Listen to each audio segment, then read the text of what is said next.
আল্লাহ যদি হাসরের ময়দানে বলে, বান্দা এটা আমার দেওয়া জিহ্বা ছিল, কতজন রে ডাকলি বন্ধু।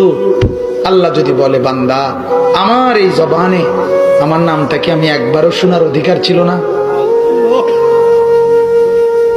আমার এই কপালটায় আজকের সারাদিনে আমি একটা সেজদাও পাওনা ছিলাম না? আমার এই কানটায় আমি আল্লাহকে একটা বারো আজানের আওয়াজটা শোনার হক আমি পাওনা ছিলাম না? কি বলবি যুবক? হ্যাঁ মুসলমান, কি বলবো? বলো না বাপ, কি বলবো?